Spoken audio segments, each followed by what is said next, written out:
జై తెలంగాణ, జై తెలంగాణ, జోహార్ తెలంగాణ మన వీరులకు, జోహార్ తెలంగాణ మన వీరులకు. తెలంగాణ అంటే ఉగ్రవాదమా? రౌండ్ టేబుల్ సమావేశానికి వచ్చినటువంటి అన్ని ఆర్గనైజేషన్స్ కు, ప్రొఫెసర్లకు, పెద్దలకు అందరికీ స్వాగతం పలుకుతున్నా. క్రాంతి దళ్ తరఫుకెళ్ళి మీ సెల్ ఫోన్లలో, టీవీలలో చూస్తున్నటువంటి, లైవ్లో చూస్తున్నటువంటి అందరికీ కూడా జై తెలంగాణ చెప్తూ, ఈ రౌండ్ టేబుల్ సమావేశం దేని గురించి పెట్టినామనేది గత కొద్ది రోజుల నుంచి, ఒక వారం రోజులు అనుకున్న, ఒక వారం రోజుల నుంచి ఒక చర్చ జరుగుతూ ఉన్నది.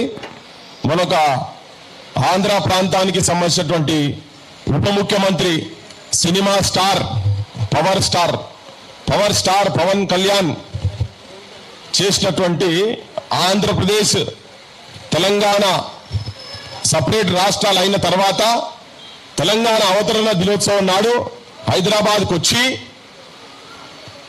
ప్రత్యేకవాదం అంటే ఉగ్రవాదం అనే పదం వాడిండు. అని ఉగ్రవాదం కన్నా ఘోరం అనే పదం వాడిండు. అదే మాట మాట్లాడుకుంటా మీ అయ్యా జాగీరా, తెలంగాణ అంటే మీ అయ్యా జాగీరా అనే పదాలు వాడిండు ఆయనే. ఈ మధ్యలో దానికన్నా ముందు అంటే ఇప్పుడు ఈ మధ్య కొంత బయట అక్కడిక్కడ చర్చ జరుగుతూ ఉన్నది. 12 ఏళ్ళు అయిపోయింది పోయి ఇంకా ఏం పంచాయతీ, మళ్ళా తెలంగాణ ఏందని చెప్పని కొంతమంది, కొంత ఆంధ్ర ప్రాంతానికి సంబంధించిన మీడియా ఛానల్స్ కావచ్చు, మన దగ్గర ఉన్న కూడా కొంతమంది వాళ్ళు వీళ్ళు అక్కడ మాట్లాడుతూ ఉన్నారు. నాకు ఒక పాట గుర్తుకొస్తుంది బాగా. ముచ్చరత్నారాయణ గారు 56ల హైదరాబాద్ స్టేటు, మద్రాసు నుంచి విడిపోయినటువంటి ఆంధ్ర స్టేట్ రెండు కలిసినప్పుడు 56లో కలిసిన తర్వాత కలవాలన్నప్పుడు వద్దన్నాడు. 68లో రక్షణల ఉద్యమం స్టార్ట్ అయినప్పుడు చెప్తాడు, 12 ఏళ్ళు గడిచినా గాని పుష్కరం ఒక్కటి పోయినా గాని వేరు బుద్ధి వారు మానరు బాబు, పాడు బుద్ధి విడ నాడరు బాబు, జాజిరి జాజిరి జాజిరి జాజా జాజిరి కిలకిల జాలపుతాడు, ఎన్నడు గాల్తుందో ఆంధ్రుల కాడు అని. ఏ ఆంధ్రోలు అంటే దోపిడీ చేసేందుకు వచ్చినటువంటి ఆంధ్రోలు అంటే మొత్తం ఆంధ్రోలు కాదు. ఇప్పుడు సపరేట్ గా మన రాష్ట్రం వచ్చిన తర్వాత కూడా 12 ఏళ్ల తర్వాత మళ్ళెందుకు ఇది వస్తున్నదంటే, ఆ వేరు బుద్ధి, పాడు బుద్ధి, కొంతమంది రాజకీయ నాయకులు అక్కడోళ్ళు వ్యాపారం చేసుకుంటేందుకు ఇక్కడికి వచ్చినటువంటి వాళ్ళు, తెలంగాణ మీద ఆధిపత్యం చెలాయించాలనే ఆలోచనతో వాళ్ళు, తెలంగాణలో ఉన్నటువంటి సంపదను దోచుకోవాలనే ప్రకృతితో ఉన్నటువంటి వాళ్ళు పెడుతున్నటువంటి పంచాయతీ. దాని గురించి చర్చ చేసేందుకే, ఆ దుర్మార్గమైన మాటల గురించి చర్చ చేసేందుకే ఈ రౌండ్ టేబుల్ మీటింగ్ జరుగుతున్నది. ఎందుకు అనే దాని గురించి నేను వాళ్ళకు కూడా 12 నిన్న ఈయన చంద్రబాబు నాయుడు మాట్లాడుకుంటా కూడా అయిపోయింది, రాష్ట్రాలు విడిపోయినాయి. నిన్న ప్రెస్ మీట్ పెట్టినట్టు ఆయన, రాష్ట్రాలు విడిపోయినాయి, మా మనోళ్ళు పోయి అమెరికాలా, ఆస్ట్రేలియాలా సెనెట్ మెంబర్లు అయితలేరా, ఎక్కడెక్కడ అయిపోయినాక పవన్ కళ్యాణ్ ను గట్లనుడు మంచిదేనా అన్నాడు. మరి గట్లనుడు అంటే ఏంటిదో మాకు చెప్తే జర బాగుంటుంది. ఏంది గట్లనుడు అంటే ఏంటిది అనేది జర వివరంగా చెప్పాలి చంద్రబాబు నాయుడు గారు. మేమేమంటున్నామంటే, నీ పార్టీ ఎంపీ ఈ మధ్యలో శ్రీకృష్ణ దేవరాయ అంట ఆయనే పార్లమెంట్ లో ఉండి, నిండు పార్లమెంట్ లా స్పీకర్ తో ఏం చెప్తారంటే, ఫిబ్రవరి 14లో జరిగినటువంటి పార్లమెంట్ లో తెలంగాణ విభజన బిల్లుకు సంబంధించినటువంటి ఇష్యూ గురించి మాట్లాడుకుంటా అదొక బ్లాక్ డే, డార్క్ డే అని మాట్లాడిండు. శ్రీకృష్ణ దేవరాయ పేరు నీ party MP black day, dark day అని మాట్లాడింది. నిన్నదాకా మొన్న మహానాడులో బలహోడు మీ దగ్గర చెంచాగిరి చేసేటువంటి ఒక పెద్ద మనిషి వచ్చి మీ దగ్గర మీ మహానాడులో మరి మీరు అందరు తీర్మానం చేసి ఆయనతో చెప్పించిరట, నీకేదో పదవి ఇస్తాం నాయన అని చెప్పిరట. ఆ పెద్ద మనిషి మాట్లాడుకుంటా ఏం చెప్తారు, తెలంగాణ పదానికి డిక్షనరీలో ఈ తెలంగాణ దానికి అర్థమే లేదని చెప్పి ఆయన మాట్లాడతాడు. మా దగ్గర ఇక్కడ ఇక తెలంగాణలో వేరే సమస్యలు ఏం లేనట్టు ఇప్పుడే మేఘాల మీద ఎన్నికల వాగ్దానం చేసినా కాబట్టి నేను మైత్రివనంలో విగ్రహం పెడతా. ఎన్నికల వాగ్దానాలల్లా, పుస్తకాలల్లా, మేనిఫెస్టోలల్లా మా 2 లక్షల ఉద్యోగాల గురించి దాని మీద పట్టింపు లేదు. కూర్చొని ఉన్నారు వాళ్ళు. దాని గురించి పట్టింపు లేదు. రోడ్ల మీద ఏడ తింటున్నో ఏడ చదువుతున్నో ఏందో దిక్కు లేకుండా వాళ్ళు ఉన్నారు. తెలంగాణలో అన్ని సమస్యలే ఉన్నాయి, కానీ ఆయనకు ఆ విగ్రహం పెట్టే తొందర వచ్చింది. ఆ విగ్రహాలు పెట్టుడు ఇగో ఈ పంచాయతీ అంతా దీని మీద చర్చ జరిగేటందుకే. ఈ మధ్యలో రీసెంట్ గా అంటే చంద్రబాబు నాయుడు గురించి ఆ ముక్కలు చెప్పిన కదా, దేని గురించి చర్చ అంటే ఇంకా ఇన్ని రోజుల తర్వాత కూడా 12 సంవత్సరాల తర్వాత కూడా మన త్యాగాలతో తెచ్చుకున్నటువంటి తెలంగాణను పోరాటాలతోటి ఎంతో మంది విద్యార్థి యువకులు జైళ్ల పాలయ్యి కొట్లాడి తెలంగాణ రాష్ట్రం వచ్చిన తర్వాత ఇప్పుడు అంటాడు ప్రత్యేకవాదం అంటే ఉగ్రవాదం అని చెప్పి మాట్లాడుతున్నాడు. ఆయనే తెలంగాణ గురించి మాట్లాడితే ఉగ్రవాదులమాట, మనమాట ఉగ్రవాదులమాట. అంటే మన చచ్చిపోయిన అమరులందరినీ అవమానపరిచే రీతిలో ఇప్పుడు ఆయన కూడా అన్నాడు మన ఆంధ్రలో తిడుతున్నాడు. ఆంధ్ర అంటే ఏంటిదా మరి? నువ్వే అంటున్నావు ఆంధ్ర అని చెప్పి, నువ్వే అంటున్నావు కదా. ఆంధ్ర అంటే ఒక సపరేట్ స్టేటే కదా, నీ సపరేట్ అన్నట్టే కదా. అని ఇప్పుడు ఎవడు ఉగ్రవాది ఇక్కడ? మన ప్రధానమంత్రి కాశ్మీర్కి పోతాడు, కాశ్మీర్ సాల్వ కప్పుకుంటాడు, కాశ్మీర్ టోప్ పెడతాడు, డ్రెస్ వేస్తాడు, పంజాబ్ పోతాడు, పగిడి కడతాడు. ఏ స్టేట్ పోతే ఆ స్టేట్ గురించి మాట్లాడతాడు. భారతదేశం అంటేనే విభిన్న సంస్థలు అన్ని కలిపి ఒక దగ్గరకు వచ్చి కూర్చున్నది. భాషలు, సంస్కృతులు, దేవతలు, వాళ్ళ జీవన విధానము, పద్ధతులు ఒక్కొక్క దగ్గర ఒక్కొక్క తీరుగున్నాయి. అన్ని కలుపుతూనే ఒకటే యూనియన్ ఆఫ్ స్టేట్. సో మేము హైదరాబాద్ కల్చర్ వేరు, హైదరాబాద్ జీవన విధానం వేరు. మేము ఇక్కడ నిజాం పాలనలో ఉండే, మీరు మద్రాస్ ప్రెసిడెన్సీ కింద మీరుండే మీ పద్ధతులు వేరు. మేము కలిసేటప్పుడు మీ దగ్గర 23-24% లిటరసీ రేట్ ఉండే, మా దగ్గర 3% లిటరసీ రేట్ ఉండే తెలంగాణలో. మా ఉద్యోగాలను మీరు కొల్లగొట్టిండ్రు. ఇవాళ నేను కొంచెం డీటెయిల్ గా కూడా ఎందుకు చెప్పాలంటే చాలా ఒక విష ప్రచారం జరుగుతూ ఉన్నది. మనల్ని ఉగ్రవాదులతోటి పోల్స్తున్నారు. మనకు జాతీయవాదం ఉండదుగా అని చెప్తాడు ఆయనే. జనగణమన పాట మీరు వాడా అంటారు వాళ్ళు. అంటే ఎంత మళ్ళీ మీడియా కూడా మొత్తం వాళ్ళ చేతుల్లోనే ఉన్నది. ఎంత దుష్ప్రచారం చేసే ప్రయత్నం ఎట్లా జరుగుతున్నది? ఎందుకు 12 సంవత్సరాల తర్వాత మళ్ళెందుకు తెలంగాణ అంటే ఎక్కడ ఏ కూడలి కాడియాల చూసినా, ఏ పెద్ద మనుషులను చూసినా, ఏ జంజీ బ్యాచ్ నేడ చూసినా తెలంగాణ మీద చర్చ జరుగుతా ఉన్నది. లాస్ట్ వారం రోజుల నుంచి సీరియస్ చర్చ జరుగుతా ఉన్నది. దీని పుట్టిగా ఆజ్యం కాలేదు. తెలంగాణ వచ్చిన తర్వాత కొంతమంది మాట్లాడుతున్నారు, బాలసుబ్రహ్మణ్యం విగ్రహం పెడితే మీకు ఏం వచ్చిందా అంటున్నారు. అయిపోయా, తెలంగాణ అయిపోయి కరెక్టే. మరి బాలసుబ్రహ్మణ్యం విగ్రహాలు ఎందుకు మాకు ఈ దగ్గర? ఒక కిరాయి గొంతు విగ్రహం మాకు ఇక్కడ ఎందుకు అని చెప్పి అడుగుతున్నాం. మా దగ్గర అంతకన్నా గొప్పలు కనుక లేకుండా ఉండేది ఉంటే ఆ విగ్రహాలను మేము గౌరవిస్తాం కావచ్చు. ఉంటే ఓవర్ నైట్ బిల్డప్ అయింది కాదు. ఈ వారం రోజుల్లో జరిగింది కూడా మొత్తం. రోషయ్య విగ్రహం పెట్టారు. రోషయ్య విగ్రహం ఎందుకు పెడుతున్నామంటే సమైక్య రాష్ట్రంలో ఆయన ముఖ్యమంత్రి కదా అని చెప్పారన్నారు. కరెక్ట్. మరి సమైక్య రాష్ట్రంలో ముఖ్యమంత్రి ఉన్నటువంటి చెన్నారెడ్డి విగ్రహాలు ఎన్ని ఉన్నాయి అక్కడ అని మేము అడిగినాం. ఉన్నాయా ఎక్కడన్నా? అంజయ్య విగ్రహాలు ఉన్నాయా ఎక్కడన్నా? వెంగళరావు గారి విగ్రహాలు ఉన్నాయా? ఇవన్నీ పక్కకు పెడితే దేశానికి ప్రధానమంత్రి 10 సంవత్సరాలు చేసి ఓపెన్ స్కై పాలసీస్ తీసుకొచ్చి భారతదేశ ఎకానమీని మొత్తం ఒక డిఫరెంట్ లైన్ లో తీసుకుపోయినటువంటి పివి నరసింహారావు గారి విగ్రహాలు అస్తిత్వం ఒక నీళ్లు, నిధులు, నియామకాల గురించి కాదు తెలంగాణ రాష్ట్రం తీసుకున్నది. ఆత్మగౌరవం, మన అస్తిత్వం, స్వయం పాలన. ఈ స్వయం పాలన అంటే మన దగ్గర వాళ్ళే ఏళ్తున్నారు, కానీ మన దగ్గర వాళ్ళు ఎట్లా చెప్తే అట్లా వాళ్ళు ఆడిపించినట్టు తోలు బొమ్మలు లెక్క ఆడుతున్నారు మన నాయకత్వం అని. దీనికి ఉదంతం ఏంటంటే పార్లమెంట్ లో ఆంధ్ర ఆయనే మాట మాట్లాడినప్పుడు డార్క్ డే, బ్లాక్ డే అని అన్నప్పుడు మన దగ్గర ఉన్న 17 మందికి 17 మంది ఎంపీలల్లా ఒక్కడు కూడా లేచి అరే ఎందుకు అట్లా అంటున్నావు అని అనలేదు. అన్నాడు ఎవరన్నా? ఒక్కడన్నా? 8 మంది కాంగ్రెస్ వాళ్ళు ఉన్నారు, 8 మంది బీజేపీ వాళ్ళు ఉన్నారు, ఒక ఆయన ఎంఐఎం ఆయన ఉన్నాడు. మనం రాగానే మేము ఇచ్చినాం, మా సోనియా గాంధీ ఇచ్చింది, మేము లేకపోతే తెలంగాణ ఎక్కడిదని బీజేపీ వాళ్ళు అంటారు. మా సపోర్ట్ లేకుండా మీకు తెలంగాణ వచ్చిందని. అడుగునా ఇప్పుడు మన అస్తిత్వం గురించి మాట్లాడేందుకు మన వాళ్ళ ప్రతిమలాడ ఉండాలనా లేదా అనేది చర్చ. ఇలా మా జయ జయ తెలంగాణ పాట రాసినటువంటి అందశ్రీ అన్న బొందకాడికి పోతే ఆడ కుక్కలు, పందులు, పిల్లులు, తేళ్లు, తొండలు, పావులు సంసారాలు చేస్తున్నాయి. ఆడ దానికి లేని తొందర అక్కడ ఏదన్నా నువ్వు నిర్మాణం చేసి దాన్ని స్మృతివనం చేయాలనా లేదా? ఇక్కడ విగ్రహాలు పెడుతున్నారు. దీన్ని క్వశ్చన్ చేసినాం. తెలంగాణ ప్రజలకు, ఆంధ్రప్రదేశ్ ప్రజలకు అందరికి చెప్పదలుచుకున్నాం. మా అస్తిత్వం గురించి, ఇక్కడ ఆత్మగౌరవం గురించి మేము కొన్ని అడుగుతా ఉండే.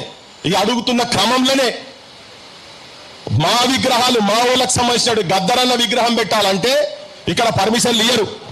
ఎవరో కాదు, కంచైలయ్య సార్ కూడా నేను పట్టుకొని పోయి కమిషనర్కు, వరంగల్ మున్సిపల్ కమిషనర్కు, కలెక్టర్ దగ్గరికి తీసుకుపోయి మా వాళ్ళు తీసుకుపోయి రిప్రజెంటేషన్లు ఇస్తే పర్మిషన్ ఇప్పటి వరకు రాలేదు. కానీ నడి రోడ్డు మీద, మైత్రివనం నడి రోడ్డు మీద ఎన్టీ రామారావు విగ్రహాలు వస్తున్నాయి అంటే పెత్తనం ఎవరి చేతులలో ఉన్నదని చెప్పాడని చెప్తున్నా. ఎందుకు మాట్లాడుతున్నాం అనే దాని గురించి. ఎన్టీ రామారావు ఎన్టీఆర్ ఘాట్ ఇక్కడనే ఉన్నది. అక్కడికి వెళ్ళి కూతవేటి దూరంలో ఒక 4-5 ఎకరాలలో ఆయన ఘాట్ ఉన్నది. చుట్టుపక్కల బొచ్చడి విగ్రహాలు ఉన్నాయి, వందలాది విగ్రహాలు ఉన్నాయి. ఉన్న తర్వాత కూడా ఆయన మల్ల విగ్రహం ఆయన ఎందుకో మాకు తెలియదు. మరి ఆ సినిమా ఇండస్ట్రీ అదే పెద్ద మనిషి మొన్న పవన్ కళ్యాణ్ చెప్తున్నాడు, చెన్నారెడ్డి తోటే ఇక్కడికి సినిమా ఇండస్ట్రీ వచ్చిందంటే మరి చెన్నారెడ్డికి మీరు ఎక్కడైనా గౌరవం ఇచ్చిండ్రా? మా చెన్నారెడ్డికి ఎక్కడైనా మీరు గౌరవం ఇచ్చిండ్రా? చెన్నారెడ్డి విగ్రహం పెట్టొచ్చు కదా అక్కడ. లేదు, కళారంగానికి సంబంధించిన అనుకో పైడి జయరాజు అక్కడికి వెళ్ళి తీసుకొచ్చిన దాన్ని మరి పైడి జయరాజు విగ్రహం అలా పెట్టాలనా లేదా? లేదు, మా ప్రభాకర్ రెడ్డి గారిది 10 ఎకరాలైన సొంత భూమి ఇచ్చినటువంటి ఆయనది పెట్టాలనా లేదా? అంటే తెలంగాణ వచ్చిన తర్వాత కూడా ఇంకా తెలంగాణలో మనకు సంబంధం లేనటువంటి వాళ్ళ విగ్రహాల ప్రతిమలు చూపించి మనకు చరిత్ర లేదు అని ప్రపంచానికి చూపించడానికేనా ఇవి నిదర్శనాలు? ఆంధ్రాలో ఎక్కడ పెడతలేరు. మాట్లాడితే మీరు మనం ఒకటే అంటారు, భారతీయతని మాట్లాడుతుంటారు వీళ్ళంతా. పవన్ కళ్యాణ్, చంద్రబాబు నాయుడు ఇద్దరికిద్దరు తోడు దొంగలే. ఎవరు ఒకరిని తీసి ఒకరు పెట్టుడు లేనే లేదు ఇక్కడ. ఇద్దరికిద్దరు తోడు దొంగలే వాళ్ళిద్దరు. ఇక నిన్న మొన్నటి పంచాయతీ ఏంటంటే నాగేశ్వర్ సార్ చాలా మంది మాట్లాడుతున్నారు, పెద్ద మనుషులు మీడియాలలో చాలా మంది మాట్లాడుతూ ఉన్నారు. మీడియాలో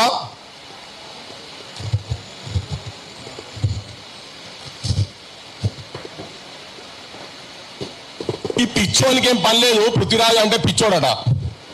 కరెక్టరా బాయ్, నేను పిచ్చోన్నే, తెలంగాణ పిచ్చోని, నేను గర్వంగా చెప్పదలుచుకున్నా. ఈ పిచ్చోళ్లతోటే తెలంగాణ విముక్తి అయింది. ఇగో ఇక్కడ ఇంకొక పెద్ద పిచ్చి, మా పెద్ద పిచ్చి అనే పెద్ద మనిషి ఉన్నాడు ఈడ.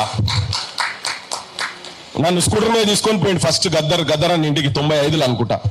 ఈ పిచ్చోళ్ళ పిచ్చితోనే వచ్చిండ్రు నాయన, లేదా మాకేం పని ఇప్పటిదాకా అయినాక కూడా యాడ్లో కూర్చారా. తన ఎప్పుడో 20 ఏళ్ల కింద రాజ్యసభ మెంబర్ అయ్యేటోడు. నేను కూడా రాజ్యసభ మెంబర్ అయ్యేటోని, ఎమ్మెల్యే అయ్యేటోని, మంత్రిని అయ్యేటోని. మొట్టమొదటి టీఆర్ఎస్ క్యాబినెట్ లోనే మంత్రిని అయ్యేటోని. మా నాయన కన్నా జూనియర్ కేసీఆర్ ఆయనను తీసుకొచ్చి ఆ పార్టీ పెట్టేటప్పుడు చాలా క్రియాశీలకంగా పనిచేసిన నేను కూడా, అది పాశమంకులు కూడా తెలుసు. చాలా క్రియాశీలంగా ఉన్నా. నా నియోజకవర్గానికి నేను ఇన్ఛార్జిగా ఉంటిని. నేను ఎప్పుడూ అయ్యేటోని, వాళ్ళ కొడుకులు అల్లుళ్ళతో పాటు నేను ఎప్పుడో మంత్రిని అవుతుంటే. కానీ ఎందుకు ఇప్పటిదాకా కూడా 12 సంవత్సరాల తర్వాత కూడా ఎందుకు ఈ తాపత్రయం, ఎందుకు ఈ పిచ్చి అంటే నా తెలంగాణ ఆత్మగౌరవంతో బతుకుతలేదు. నా తెలంగాణ ప్రజలు ఆత్మగౌరవంగా బతకలేరు. నా తెలంగాణ యువకులు ఎక్కడ క్యాటరింగ్ చూస్తే పీజీలు పిహెచ్డీలు చేసిన వాళ్ళు మూతికి మాస్కులు పెట్టుకొని క్యాటరింగ్ పనులు ప్లేట్లు అందిస్తున్నారు, ప్లేట్లు తీస్తున్నారు, కూలి పని చేస్తున్నారు, ఆటోలు నడుపుతున్నారు, క్యాబులు నడుపుతున్నారు, ఉప్పర్ పని చేస్తున్నారు, తాపి మేస్త్రి పని చేస్తున్నారు. ఇవన్నీ చేసుకుంటూ అవమానాలు పడుకుంటూ ఆత్మహత్యలు చేసుకుంటారు. ఆత్మగౌరవంతో నా తెలంగాణ బతకలేదు. ఇది ఒక్కడనే ఒక వాళ్ళ యువకుల గురించి చెప్పిన నేను. తెలంగాణ పల్లెలు త్యాగాల చరిత్ర ఉన్న కాడ గంజాయి అడ్డాలు తయారైపోయినాయి. ఏ బడులు చూసినా బడులల్లా మొత్తం గాంజా అడ్డాలుగా తయారైనాయి. ఇది కరెక్ట్ లేదు, మన పాలన కరెక్ట్ లేదు. బీమార్ వస్తే హాస్పిటల్లో జాయిన్ చేసే వాళ్ళు బతుకుతారా బతకరా తెలియదు. లక్షల రూపాయలు ఏ హాస్పిటల్లో జాయిన్ చేసినా కానీ లక్షల రూపాయలు కట్టాలి. ఇది తెలంగాణ కరెక్ట్ లేదు. ఇదంతా చూసుకొని మా సొంటోళ్ళము అక్కడిక్కడ మాట్లాడుతా ఉన్నాం. ఇష్యూల గురించి కొట్లాడుతున్న క్రమంలో మొన్నక జర్నల్ మన నాగేశ్వర్ సార్ మీద ఆయన సరే ఏదో ఆయనకున్న సోర్స్ తోటి పవన్ కళ్యాణ్, ఇదంతా తెలంగాణ సమాజానికి తెలుసు, కానీ పదే ఆంధ్ర మీడియా సంబంధించినటువంటి వాళ్ళు ఈ ప్రశ్నలు ఏమనెత్తున్నారు. ఎందుకు ఈ పృథ్వీరాజు నాగేశ్వర్ సారే వెనుకకు పోయిండు, ఆయనే సప్లై అవుకున్న తర్వాత ఆయన మళ్ళా రౌండ్ టేబుల్ పెట్టి ఎందుకు లేపిండి దీన్ని? ఇక పృథ్వీరాజు లేపితే తెలంగాణ లేసదా? సమస్యలు మాట్లాడితే సమస్య ఉంటే జనం స్పందిస్తారు. ఇలా సమస్య ఉంది కాబట్టినే జనం స్పందిస్తున్నారు. నాగేశ్వర్ సార్ సరే 3-4 రోజులు మేము అక్కడిక్కడ బిజీగా ఉంటుంది. ఆయన మీద ఎట్లా దండయాత్ర చేశారంటే పెద్ద మనిషి మీద ఫోన్లు చేసి సంపుతము, ఫోన్లలో మెసేజ్లు, ఆయన మాట్లాడిన దాని కింద కామెంట్లు. ఆయన ఏం బూతు మాట్లాడలే. ఆయన నా అభిప్రాయాలు నేను ఇవి చెప్తున్నా, ఎవరన్నా కాదనుకోండి, నాకు రిలయబుల్ సోర్సెస్ తోటి నేను చెప్తున్నా అని మాత్రమే చెప్పిండు ఆయన. ఎవరిని బూతులు తిట్టలే, ఏం తిట్టలే. కానీ అక్కడ నుంచి వచ్చినటువంటి మెసేజ్లు ఏంటి అంటే, అరే నువ్వు తెలంగాణనివి, నీకు ఆంధ్రప్రదేశ్ రాజకీయాలతో నీకేం పని రా, ఉట్టి రాక ఆగలే నీ పెన్లాము, నీ బిడ్డ, ఇగో ఈ భాష మాట్లాడిరు ఇవన్నీ. మరి తోటి తెలంగాణ పౌరునిగా, ఈ నేల తల్లి మీద పుట్టిన పౌరునిగా మా సొంటలకు బరాబర్ బాధ్యత ఉన్నది. ఇది ఏం చర్చ జరుగుతున్నది అనేది సమాజంలో పోయి తీసుకుపోవాలని చెప్పనే సారు ఒత్తిడితోటి, ఇష్టం లేకుండా ఒత్తిడితోటి సైలెంట్ అయిండు, నేను విరమించుకుంటున్నా అని చెప్పిండు. అంటారు రెండు DCMల పోలీసు వాళ్ళు నాగేశ్వర్ సార్ ఇంటికి పోయినరు. దేని గురించి పోయినరు అంటే ఏదో ఇన్ఫర్మేషన్ ఆంధ్ర పోలీసు వాళ్ళు వచ్చి నేను అరెస్ట్ చేస్తామని కదా, మేము కేసే పెట్టలేదు అని అందులో ఉన్నటువంటి కూటమి పార్టీలలో ఒకటి కేసు పెట్టలేదు అంటాడు. ఇంకో ఆయన ఏమంటాడు, పవన్ కళ్యాణ్ ఏమంటాడు, మేము అరెస్ట్ చేస్తా అంటే నేనే వద్దన్నా అని చెప్పి ఆయన చెప్తాడు. కేసే పెట్టలే, మీకు ఎక్కడికి వెళ్ళి తెలిసింది, మీరెందుకు తొందరపడి రౌండ్ టేబుల్ పెట్టిందని. మేము రౌండ్ టేబుల్ పెట్టింది ఏంటంటే ఈ తెలంగాణ అస్తిత్వం మీద చర్చ జరగాలి. ఎందుకంటే దానికన్నా ముందు ఇంకొక సంఘటన జరిగింది ఏంటంటే, వెంకటరామరెడ్డి అని ఒక రిపోర్టర్ యూట్యూబర్ను వాళ్ళ ఇంట్లోకెళ్ళి తీసుకొని పోయి అక్కడ పోయి కర్నూలు పోయి 3rd డిగ్రీ టార్చర్ చేశారు. ఒక కేసు పెట్టి, దొంగ కేసు పెట్టి. ఏం కేసు అది కూడా నేను చెప్తున్నా ఏంటంటే, చంద్రబాబు నాయుడును ఒక వ్యక్తి భగవంతుడు శంకరునితో కంపారిజన్ చేస్తే శంకరునికి చంద్రబాబు నాయుడుకు ఏం పోలికనయా, గిదెక్కడి కంపారిజను, మీరు గిదెక్కడ కంపారిజన్ చేస్తున్నారని చెప్పి నేను ఒక వీడియో చేసిండు అంతే. అలా బూతు లేదు, ఏం లేదు. దానికి ఎవరో అక్కడి నుంచి ఒక సాహెబు దగ్గర మత విద్వేషాలు రెచ్చగొట్టలేకున్నది అని చెప్పని తీసుకొని పోతే ముగ్గురు ఈ తొడ మీద ముగ్గురు కూర్చొని జంపింగ్లు చేసి కింద పడి ఈ కాలర్ పట్టుకొని ఇట్లా లేపితే బేహోష్ అయిపోయింది ఆయనే. ఇదంతా ఒకెత్తు. ఆయన నన్ను ఆడికెళ్ళి వచ్చిన తర్వాత కలిసినాక ఒకటే మాట అన్నాడు, అరే ఇంతగానం కొట్టిరన్నా, కొట్టు దెబ్బలు నన్ను చంపినా ఏం కాకపోవన్నా, కానీ అన్నా అమ్మ నా బూతులు తిట్టిరన్నా అని చెప్పిండు. మన అమ్మలను, తెలంగాణ తల్లులను, తెలంగాణ అక్కలను, తెలంగాణ చెల్లెలను, తెలంగాణ ఆడోళ్ళంటే చాలా హీనంగా నీచంగా మాట్లాడిరన్నా, నాకు వాడు కొట్టి చంపినా అయిపోవునన్ను అని చెప్పిండు. నాకు చాలా నేను భావోద్వేగంగా చెప్తున్నాను. నేను చాలా చెల్లించిపోయినా. అరే ఇదేంది, ఇదెక్కడ కథ, ఇంతగానం ఏంటంటే ఆ తిట్లు నేను భరించలేకపోయినా. నా తెలంగాణ పేరు మీద తిట్టు నేను భరించలేకపోయినా. ఆ పోలీసు వాళ్ళు తిట్టుడని అయిపోయింది. వచ్చిండు, అయిపోయింది, ఇక్కడ పోయింది. తర్వాత కొద్ది రోజులకే మళ్ళా ఇమ్మీడియట్గా మళ్ళీ ఒక కేసు విజయనగరంలో బొబ్బిలి దగ్గర ఎర్రబుక్కు రాజ్యాంగం అనే పదం దగ్గర, వెర్రి బుక్కు రాజ్యాంగం అనే దగ్గర, వెర్రి దగ్గర ఒక బూతు పదం యాడ్ చేసి దాన్ని సెక్షువల్ లైన్లో తీసుకుపోయి పెట్టి ఇంత పెద్ద FIR చేసి పెడితే నేను రఘు ఎక్కడో ఇంటర్వ్యూలో కూర్చొని ఉన్నాం. ఫోన్ చేయగానే ఉరికినాం. సీను వీళ్ళందరూ ఉండే. ఆ రోజు శంకర్ కూడా వచ్చిండు అనుకుంటా. అందరం పోయినాం ఆడికి ఆడి పోయే వరకు. అప్పటికే మన పత్రికా రిపోర్టర్ల దగ్గర సెల్ ఫోన్లు గుంజుకున్నారు. 20 మంది వాళ్ళ ఇంటి మీద దాడి చేసి పోయినాక నేను అడిగిన, అసలు ఏందే, ఎక్కడున్నది ఇక్కడ, ఆ పదం ఎక్కడ ఉండేది ఉంటే తీసుకోపో, మేము కూడా వ్యతిరేకిస్తాం, ఆ పదం ఉంటే మేము కూడా వ్యతిరేకిస్తాం. అది చూపించలేకపోయిండు. మీరు అందరు చూసిరు, అదంతా జనం కూడా చూసిరు. ఇక్కడ వాళ్ళకి చెప్తున్నా, అక్కడ వాళ్ళకి చెప్తున్నాను, జనం కూడా చూసిరు. ఆ పదం లేదు. దొంగ కేసు పెట్టి ఇక్కడికి వెళ్ళి తీసుకుపోయి వెంకటరామరెడ్డిని ఎన్కౌంటర్ చేసే ప్లాన్ చేసిండ్రు. మరి దీన్ని ఆపాలనా లేదా? గతంలో ఉన్న చరిత్ర ఎవరినన్నా ఎవరి గురించైనా మాట్లాడితే గత చరిత్ర తీసుకోవాలి. పాశం యాదగిరి సార్ గురించి మాట్లాడాలంటే పాశం యాదగిరి సార్ గత చరిత్ర ఏంటిది, నా గురించి మాట్లాడంటే గత చరిత్ర ఏంది, చంద్రబాబు నాయుడు గత చరిత్ర ఏంది. ఎన్కౌంటర్ ఉట్టిగా చెప్తలేను నేను. చంద్రబాబు నాయుడు పాలనలో పల్లెలు రక్తాలు ఏర్లై పారినాయి. బెల్లి లలితను 17 ముక్కలు నరికినటువంటి దుర్మార్గుడు చంద్రబాబు నాయుడు. గద్దరన్న మీద బుల్లెట్లు దించినటువంటి వ్యక్తి చంద్రబాబు నాయుడు. ఏ పల్లెలల్లా ఎక్కడ సుఖంగా ఎక్కడ నిద్రపోయినారు, పల్లెలల్లా యువకులు నిద్రపోలే. అటువంటి దమనకాండ చూసిన తర్వాత తెలంగాణ వచ్చిన తర్వాత మన రిపోర్టర్ని తీసుకొని పోయి అక్కడ ఎన్కౌంటర్ చేసేందుకు వస్తే తిరగబడ్డాం, అడిగినాం, కొట్లాడినాం, ఘర్షణపడ్డం, వాళ్ళతోటి ఘర్షణపడ్డం, తీసుకుపోనీయలే, ఇప్పటిదాకా దొరకనీయలే. ఇంకా దాని తర్వాత కూడా మళ్ళా పోలీసు వాళ్ళు వాళ్ళ ఇంటి చుట్టూ తిరిగిన ఆంధ్ర పోలీసు వాళ్ళు. మరి ఇవన్నీ జరుగుతుంటే రేపు నాగేశ్వర్ సార్ని తీసుకుపోయి కూడా ఏం కేసులు పెడతారో మనకు తెలియదుగా. అంటే అరెస్ట్ అయిపోయినాక అయ్యో గిట్లయితుంది అనుకోలే అనుకుంటావా ఎవరైనా? అందుకనే ముందు జాగ్రత్తగా మేధావుల పరిస్థితి ఇట్లుంటే ఎట్లా అని చెప్పని సమాజానికి తెలియజేయడానికి ఒక రౌండ్ టేబుల్ పెట్టి అందరూ చదువుకున్నతో, ప్రొఫెసర్లతోటి, ప్రజా సంఘాలలో పనిచేసినటువంటి వాళ్ళతో రౌండ్ టేబుల్ పెట్టి మాట్లాడించినాం. నేను ఆ వేదిక మీద చెప్పిన, మా మేధావులు, మా సార్లు, మా వీళ్ళ చెప్పులు మోసేందుకు కూడా పనికిరావు రా పవన్ కళ్యాణ్ అని చెప్పిన, బరాబర్ చెప్పిన. ఇప్పుడు కూడా చెప్తున్నా, మళ్ళా కూడా చెప్తా. నువ్వు అంటున్నటువంటి సనాతన ధర్మం కావచ్చు, నువ్వు అంటున్నటువంటి హిందువు కావచ్చు, నేను బరాబర్ 200% హర్ హర్ మహాదేవ్ అని బయటికి వెళ్ళిన. నేను కూడా ఇది కూడా గుర్తుపెట్టుకోండి, హర్ హర్ మహాదేవ్ అనే స్లోగన్ తీసుకొని నేను బయటికి వెళ్ళిన. పవన్ కళ్యాణ్ నీ అసొంటి దుర్మార్గులను ఎండగట్టేందుకే బయటికి వెళ్ళినాం మేము కూడా. తెలంగాణ వ్యతిరేకులను నీ అసొంటోళ్ళని వీళ్ళ మాట చెప్పుకుంటూ చెప్పిన వీళ్ళ చెప్పులు మోస్తుంది. ఎందుకంటే మన దగ్గర వెనకట గురుకులాలు ఉండేటి. ఆ పెద్ద మనిషి కాషాయం చేసుకొని వచ్చిండు.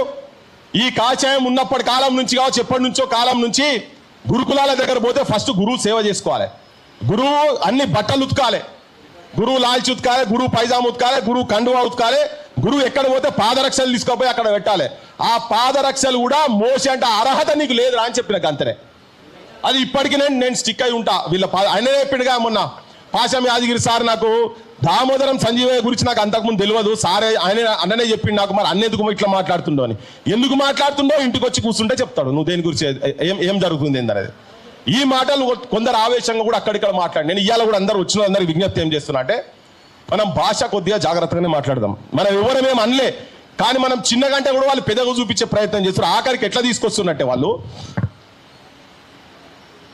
ఇప్పుడు ఉల్టా వాళ్ళే మనం తిట్టి ఉల్టా చోర్ కోతవాళ్ళు లెక్క ఆంధ్రాకు పోయి ఆయనే ఆంధ్రోళ్ళు అంటే కించపరిచి హీనంగా మాట్లాడుతున్నారని వాళ్ళు అంటున్నారు. నేనేం చెప్తున్నా అంటే మొత్తం మెసేజ్లు ఆల్రెడీ చెప్పిన, నేను ఒకసారి మళ్ళీ చెప్తున్నా. తెలంగాణ తల్లులను ఎవరు మాట్లాడితే వాళ్ళు, ఇప్పుడు ఈ వేదిక మీద ఇప్పుడు మా లలితక్క మాట్లాడుతున్నది, మా సోరక్క మాట్లాడుతుంది, వీళ్ళు మాట్లాడంగానే కింద కామెంట్లు స్టార్ట్ అవుతాయి. ఇక మొత్తం బూతులే, ఇక కంప్లీట్ బూతులు. తెలంగాణ ప్రజలు కూడా వినాలి. నేను చెప్పిన మీ ఇళ్లకు, మీ అమ్మ దగ్గరికి పవన్ కళ్యాణ్, మీ అమ్మ దగ్గరికి, నీ వదిన దగ్గరికి, నీ ఇద్దరు వదినల దగ్గరికి, చిరంజీవి భార్య దగ్గర కావచ్చు, ఆయన ఇంకో ఆయన ఉన్నాడు నాగబాబు దగ్గర కావచ్చు, లేదు నీ కోడల ఉపాసన దగ్గర తీసుకపో, లేకపోతే ఏ ఆడల దగ్గర ఆంధ్రుల దగ్గర తీసుకుపోయి తెలంగాణ ఆడబిడ్డల గురించి మీరు పంపిస్తున్నటువంటి మెసేజ్లు ఒకటి తీసుకపోతే అంటే చెప్పి ఇదే వేదిక మీద ఆవేశంగా తెల్లారి మేము రౌండ్ టేబుల్ పెట్టిన తెల్లారి వాళ్ళ పార్టీకి సంబంధించినటువంటి జన సైనికులు వచ్చి కూర్చొని ముండా కొడుకులు అనే పదం వాడిండు. ముండా కొడుకులట. నా పేరు తీస్తాడు, పాశమారి సార్ పేరు తీస్తాడు, తులసి చంద్ పేరు తీస్తాడు, నాగేశ్వర్ పేరు తీస్తారు. తీసి ముండా కొడుకులు, అరే ఇది ఏంది, ఇది గుండాయిజమా, సినిమానా? అక్కడ అవమానపడి అమరుల కుటుంబాలు వచ్చి వాళ్ళు వచ్చి కూర్చుంటే ఇది ఏందా నువ్వు గడికోసారి ఒక్కొక్క వేషం వేస్తావు అని చెప్పని ఆడేషం వేసుకున్నటువంటి ఒక ఫ్లెక్సీ ఫోటో తీసి పెడితే ఆ దాంట్లో ఆవేశానికి వచ్చి మా తల్లులను ముండాలంటే అవురా నువ్వు అని చెప్పని చెప్పు తీసి ఒక ఆయన కొట్టిండు, మా మాలమానాడు మిత్రుడు కొట్టిండు. దాని తర్వాత ఇక అందరు కొట్టిరు, వరుస పెట్టి కొట్టిరు. భాష అంటే ఖాళీ తన మీద ఏం బద్నాం లేపుడు మొదలు పెట్టిరంటే ఆమె పెద్ద తాగుబోతని, అసలు కుటుంబమే కాదని. ఇన్ని రోజుల తర్వాత కూడా ఇంకా మీరు అక్కసు చెప్పుకుంటా ఇప్పటికీ కూడా అమరుల కుటుంబాలను, అమరులను, తెలంగాణ ఉద్యమాన్ని కించపరిచే విధంగా మాట్లాడినందుకు ఫస్ట్ అసలు పవన్ కళ్యాణ్ యాడున్నదని తీసుకొచ్చి రేవంత్ రెడ్డి బొక్కల వారేయాలి. అస్సలు ప్రత్యేకవాదం గురించి అంటే మా ప్రాంత విముక్తి గురించి కొట్లాడినటువంటి వాళ్ళను, స్వేచ్ఛ గురించి కొట్లాడినటువంటి వాళ్ళను అవమానంగా మాట్లాడినందుకు ఫస్ట్ పవన్ కళ్యాణ్ బొక్కల వారేయాల్సిన అవసరం ఉన్నది. ఇక మా మేధావులు వీళ్ళందరి అమ్మ నా బూతులు తిడుతుంటే మీ ఇళ్ళకు పోయి తీసుకుపోయి కనుక చూపించేది ఉంటే అప్పుడు ఎట్లయితే మా అమరుని భార్య నిన్ను చెప్పుతోటి అందరు కొట్టిండ్రు, మీ ఇళ్ళలో మీ ఆడోళ్ళు, మీ తల్లులు, మీ చెల్లెళ్ళు, మీ కోడళ్ళు మిమ్మల్ని చెప్పుతో కొట్టకపోతే చూడని చెప్తున్నా. నేను ఇప్పుడు కూడా చెప్తున్నా మాట. అంత గలీజ్గా బూతులు మాట్లాడుకుంటా ఉల్టా మళ్ళా వాళ్ళే మనం అన్నాం అని చెప్తున్నారు. ఇది ఒక దుష్ప్రచారం జరుగుతూ ఉన్నది. ఈ ప్రాంతీయవాదం మీరు ఎవరిని తెలంగాణ అసలు నిన్న తెలకపల్లి రవి ఇంటర్వ్యూ నేను వచ్చినప్పుడు జస్ట్ ఇట్లా చూసుకుంటూ వచ్చిన ఆయన కూడా చెప్తున్నారు అసలు ఇది ఎక్కడ మొదలైంది అని. ఎక్కడ మొదలైంది ఇది? మీరు స్టార్ట్ చేశారు కదా. ప్రొఫెసర్ నాగేశ్వర్ సారు ప్రపంచం గురించి మొత్తం మాట్లాడితే మీరు సురువు చేసి మీరు భూతు పురాణం పెట్టి ఎవర్రా నువ్వు తెలంగాణ నువ్వు మా ఆంధ్ర గురించి మాట్లాడేందుకు, ఆంధ్ర రాజకీయాల గురించి మాట్లాడేందుకు నువ్వే ఎవర్రా అని చెప్పని మీ వాళ్ళే చెప్తున్నారు కదా. మీ తులసి చంద్ కూడా చెప్పింది. అక్కడ వార్తలు నేను ఏమైనా వేయాలంటే నాకు భయం అవుతున్నది, ఎన్ని బూతులు తిట్టురో ఏందని తనే చెప్పింది. మాకు ఆడబిడ్డ లెక్క మేము రిసీవ్ చేసుకున్నాం. మా దగ్గర మమేకమై ఇప్పుడు మీరు సెనెట్ మెంబర్లు ఇవన్నీ చెప్తున్నావు కదా చంద్రబాబు నాయుడు, మీరు కూడా ఇక్కడ ఎమ్మెల్యేలు అయిన వాళ్ళు. మా దగ్గర కనకరత్తమ్మ అని ఉండే, రత్తమ్మ కనక రత్తమ్మ నీ ముల్లో పుట్ట ఇక్కడి నుంచి ఎత్తమ్మ, బస్సులోనే పుట్టినావు, బస్సులోనే పెరిగినావు, కాఫీ నీళ్లు తాగుతావు, కార్లెక్కి తిరుగుతావు, ఏ ఊరు ఏ వాడ రత్తమ్మ, మా పల్లెవాడికే నీవు కొత్తమ్మ అని ఆమె ఎమ్మెల్యేగా నిలబడేటప్పుడు రాసిండు, ముచ్చట రాసిండు. అప్పటి నుంచే నడుస్తూనే ఉన్నది అంత పంచాయతీ. ఎందుకు ఆమె ఇక్కడ కలవలే, కానీ ఇక్కడ కలిసిన మా కాలేజీని దగ్గర పెట్టుకున్నాం కదా. కాలేజీ కూడా ఇక్కడ ఆయన కాదు, కాలేజీతో మాకేం పంచాయతీ లేదు. ఇంటర్నల్ వేరే ఉండదు, కాలేజీ కూడా ఇక్కడనే కదా. కేశవరావు జాదవ్ సార్ వాళ్ళ కుటుంబం కూడా ఇక్కడ కాదు, సెటిలర్స్ వాళ్ళు కూడా. మా బద్రి విశాల్ పిట్టి కూడా ఇక్కడ ఆయన కాదు కదా. ఇటువంటి వాళ్ళని చాలా మందిని మేము గుండె కద్దుకున్నాం కదా. కానీ మీ గురించి ఎందుకు మాట్లాడుతున్నాం, పవన్ కళ్యాణ్ గురించి ఎందుకు మాట్లాడుతున్నాం అంటే మీరు విద్వేషాలు రెచ్చగొడుతున్నారు, మీరు ఇంకా అక్కడికి వెళ్ళి వచ్చి ఆధిపత్యం చెలాయించాలని. అందుకే మేము మాట్లాడిన వెంటనే అసలు ఈ మనిషి సంగతి ఏంటిది, వీడు మనన్నింట బూతులు తిడుతుంది కదా, వీని చరిత్ర ఏందని తీస్తే ఒక భూమి ఒక్కటి కాదు ఇంకా ఉన్నాయి, సిరీస్ ఉన్నాయి, అనే మీద సిరీస్ ఉన్నది నెక్స్ట్ ఇన్స్టాల్మెంట్ మళ్ళీ ఉన్నది. ఫస్ట్ ఇన్స్టాల్మెంట్ ఒక 10 ఎకరాల భూమి గురించి కోడి చెరువును కబ్జా చేసిన కేడి కళ్యాణ్ అని చెప్పి పోయి ఆడి పోయినాం. చెరువును కబ్జా అనే పదం ఎట్లా వాడతామని కొంతమంది అంటున్నారు. ఇప్పుడు పేదోళ్లకు చెరువు ఏంటంటే ఏక్ ఫసల్ భూమి, ఒకవేళ ఇచ్చిన ఆ ఊరోళ్లకు అక్కడ ఉండేటువంటి వాళ్లకు పొట్టకూటికి లేకుండా ఉండి తిండి గింజలు లేకుండా ఉండి సాగు బతుకులలో ఉంటే ఒక్క పంట వేసుకుంటందుకు వానాకాలం పంట వేసుకుంటందుకు రాసిచ్చేటువంటి భూమి అది. ఆ భూమి వేరేటోళ్ళకి ఎవరికి రిజిస్ట్రేషన్ కాదు అది. పోనీ మరి ఈయన చదువుకుంటే ఇంటర్మీడియట్ అంటాడు కదా, మరి ఇంగ్లీష్ మాట్లాడుతున్నాడు అప్పుడప్పుడు. ఆయన అడ్వకేట్లు పెద్ద పెద్ద శరత్ మరార్లు డైరెక్ట్ ప్రొడ్యూసర్లు అటువంటి వాళ్ళ పేర్ల మీద కనుక తీసుకున్నాడు కదా ఆయనే. మరి అది తీసుకుపోయి చూపిస్తే మరి దాని మీద ఏమంటాడు, మీరు ట్రెస్ పాసింగ్ చేసిర్రు అంటాడు. పవన్ కళ్యాణ్ ఎవరిని అడిగి నువ్వు నా నెంబర్ మొత్తం నువ్వు డిస్ప్లేలో పెట్టినవా? నా నెంబర్ నా ప్రైవేట్ నెంబర్ నువ్వు కేసులు పెడతా అంటున్నావు కదా, బరాబర్ పెట్టాలి నువ్వు ఆ భూమి మీదకి, నా మీద, రఘు మీద, సీను మీద ఒక 35-40 మంది పోయినాం మేము. ఎస్, దండయాత్రనే చేసినాం. నువ్వు మా చెరువు కాపాడుతందుకు, మా నేల తల్లి, మా నీళ్లను, మా చెరువులను, మా బతుకమ్మ ఆడేటువంటి నా జాగలకు మేము పోయినాం. నువ్వు నా సెల్ ఫోను ఆంధ్ర తెలంగాణ 2 ప్రాంతాలకు మధ్య విద్వేషాలు రెచ్చగొడుతున్నటువంటి వాడు వీడియో అని చెప్పి నా టెలిఫోన్ నెంబర్ పెట్టి మొత్తం నీ ఆంధ్ర ఎవరెవరు నీ సైనికులు ఉన్నారో, చంద్రబాబు సైనికులు ఉన్నారో, ఈ సెల్ ఫోన్ ఓపెన్ చేస్తే మీ ఆంధ్రుల గుణాలు ఏంటియో అందరికన్నా అర్థమైతే ఎవరు దోపిడీ చేసేందుకు వచ్చినటువంటి వాళ్ళ సంగతి. ఒక్క సంఘటన ఎక్కడన్నా ఏదన్నా ఒక సంఘటనలా ఇక్కడ ఆంధ్రులను కొట్టే ఉదంతం ఎక్కడన్నా ఉదాహరణ జరిగిందా? ఎక్కడ జరగలే. మా ఊళ్ళే చచ్చిపోయిన, ఇప్పటికీ మా ఊళ్ళే చచ్చిపోతున్నారు. కానీ ఇక కాదు, Telangana needs soldiers not martyrs. Telangana needs ideological militancy. మేము ఆలోచన తెంపకూడతాం మిమ్మల్ని. ఇప్పుడు నువ్వు అన్నావు కదా, నువ్వు అన్నందుకు మేవాడు ఇట్లా అనగానే మేము రెచ్చిపోలే. మాకు కూడా ఇక తుపాకులు ఇవి అంటే మాకు పెద్ద పనే కాదు. మా పల్లెలలో ఉట్టి కాదు ఆడుకునేటి, అవన్నీ గోళీలు ఆడుకునేటి మాయి.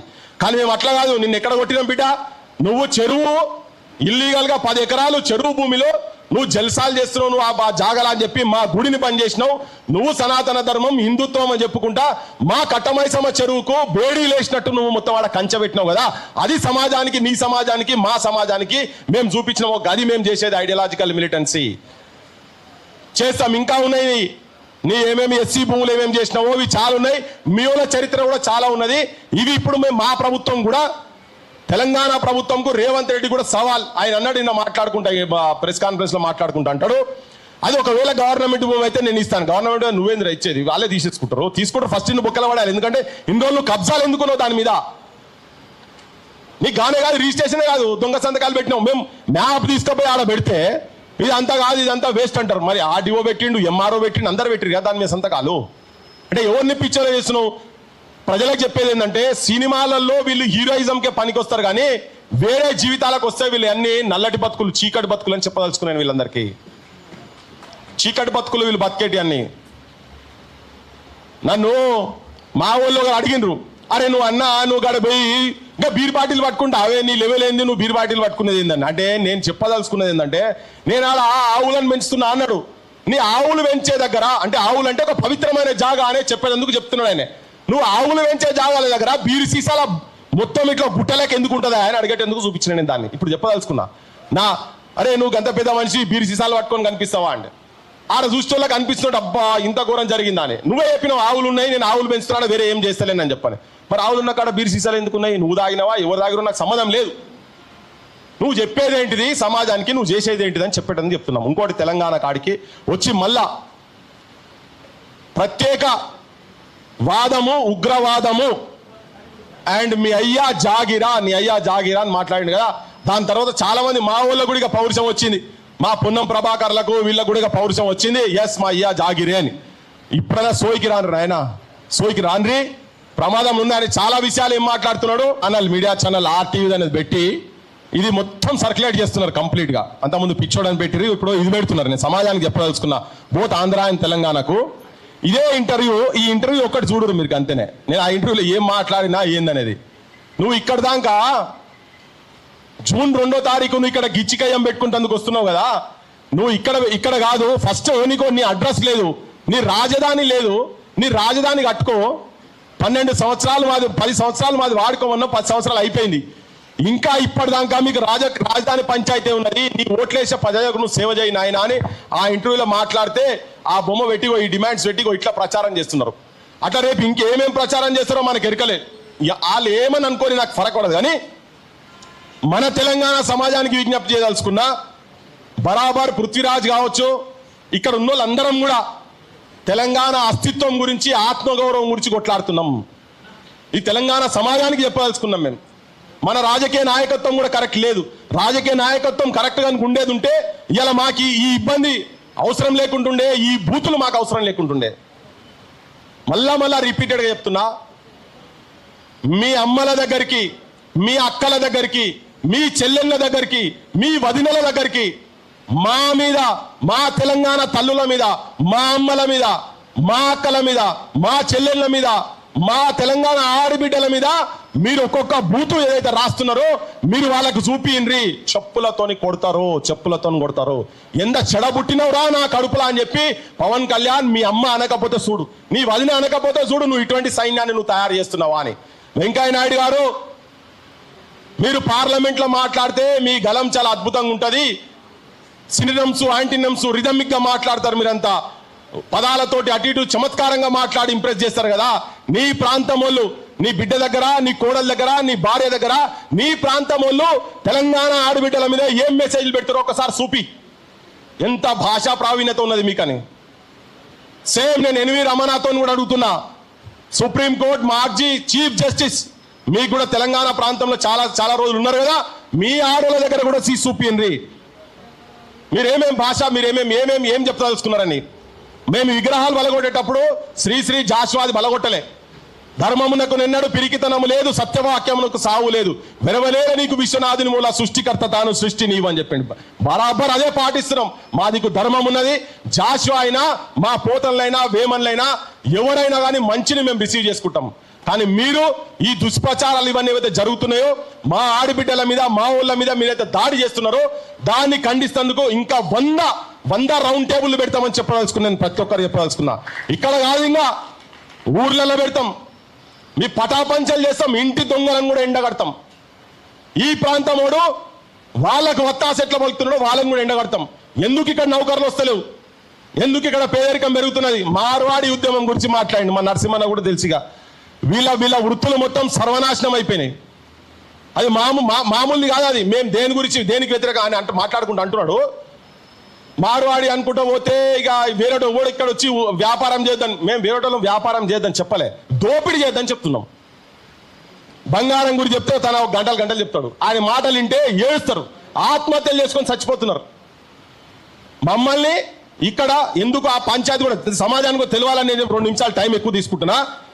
మాట్లాడుకుంటా వాడు ఏం చెప్పిన వాడు జైన్ అనేటోడు వాడు అక్కడ లోకల్ వాళ్ళను, ఒక ఎస్సీ మాల సామాజిక వర్గానికి సంబంధించినటువంటి మిత్రుడు, ఒక గొల్లాయన, ఇద్దరు మాల సామాజిక వర్గానికి సంబంధించిన దగ్గరకు వచ్చి ఫస్ట్ ఏదో రోడ్ కాడ పంచాయతీ జరిగితే జరుపువా అంటే నీచా జాత్కా తేరీ మాకి తూబీ బాత్ కడతారే అన్నాడు.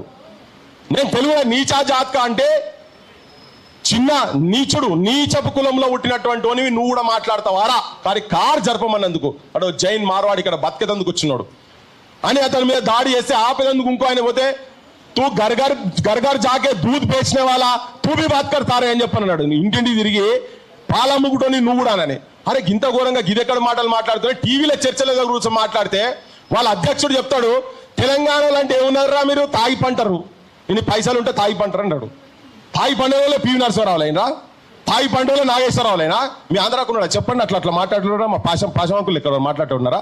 గద్దర్లు ఉన్నారా చెప్పండి? ఉన్నారా? మా అందశ్రీలు ఉన్నారా మీ దగ్గర? ఎక్కడో దగ్గర ఉంటే ఉన్నారు కావచ్చు, ఎక్కడో దగ్గర ఉన్నారా ఇటువంటి వాళ్ళంతా? మేధస్సు ఉన్నదా? మీ మేధస్సు ఉంటే గిట్లెందుకు మాట్లాడతారు మీరు? ఇవన్నీ తెలంగాణ సమాజానికి, తెలంగాణ జనానికి ఎక్కడ ఏ దోపిడీ ఏది జరిగినా మార్వాడి వాళ్ళు ఇక్కడికి వచ్చి ఇయ్యాలని కూడా గోకుల్ చాట్కి ఇప్పటికి పోదాం, ఇంత పంచాయతీ అయింది కదా ఇన్ని రోజుల నుంచి, ఇప్పటికి కూడా ఆడ పోతే ఓన్లీ క్యాష్, అకౌంట్ ఉండదు. మనకు రోడ్డు మీద ఉల్లిగడ్డలు, పచ్చిమిరపకాయలు, కొత్తిమీర, కళ్యామాకు ఎవరు అమ్మినా కానీ అడిగి పోతే నీకు ఒక బార్ కోడ్ ఉంటుంది, అకౌంట్లో ఉంటుంది. కానీ వాళ్ళకి అకౌంట్ ఉండదు. వాళ్ళు ఇక్కడ భవిష్యత్తులో వాళ్ళు ఏ మండలానికి పోయినా కానీ ఒక 20 కోట్ల రూపాయలంటే ఒక 2-3 గంటలలో జమ చేస్తారు. ఎవరి దగ్గర ఉండే ఆ పైసలు ఇలా వాళ్ళు వాళ్ళ ఆధిపత్యం తీసుకొని అక్కడ కూర్చున్నారు. బంగారం దుకాణాలు పెడుతున్నారు, మన బంగారం కొలగొడుతున్నారు. వాళ్ళకి వ్యతిరేకంగా మాట్లాడితే మార్వాడోళ్ళు వచ్చి ఇక్కడ బిజినెస్ చేయొద్దంటారు. బరాబర్ ఇల్లీగల్ గా చేస్తాడు, నువ్వైనా మార్వాడైనా ఎవడైనా మేము మాట్లాడతాం. ఇంకొకటి, రేపు తెలంగాణ వర్తక వ్యాపార రక్షణ చట్టం రేపు మేము తీసుకురాబోతున్నాం. బరాబర్ మేము చెప్తాం, జనానికి కన్విన్స్ చేస్తాం. నేను ఆ ఉద్యమాన్ని కూడా చాలా పెద్ద పెద్ద ఫోర్సెస్ ఇక్కడ నుంచి కాదు, ఢిల్లీ నుంచి వస్తున్నాయి. మన ముఖ్యమంత్రి ఉట్టిదే అలా ముంగట ఉట్టిదే, ఇవన్నీ అక్కడి నుంచి ఉన్నాయి కనుక వాటిని రక్షణగా చేస్తున్నాం. పవన్ కళ్యాణ్ గుర్తుపెట్టుకో, నీ భరతం కూడా పడతాం. నీ లెక్క ఉన్నటువంటి వాళ్ళు నీ సినిమాల గురించి ఇప్పుడు నిన్న మొన్న కూడా నీ అన్న కొడుకు సినిమా రిలీజ్ అయిందట, మేము వాటి మీద ఇంకేం మాట్లాడతలేం. కానీ ఇక్కడ దోపిడీ చేసి నువ్వు ఇల్లీగల్ దందా చేసి నువ్వు రెచ్చగొడతానికి అంటే ఇటువంటి మాటలు మాట్లాడి మాకు జాతీయవాదం లేదని అవమానపరచుడు. ఎవరా కొట్లాడి నువ్వు సినిమాలో చూసి జెండా పట్టుకొని తిరగగానే అయిపోయింది.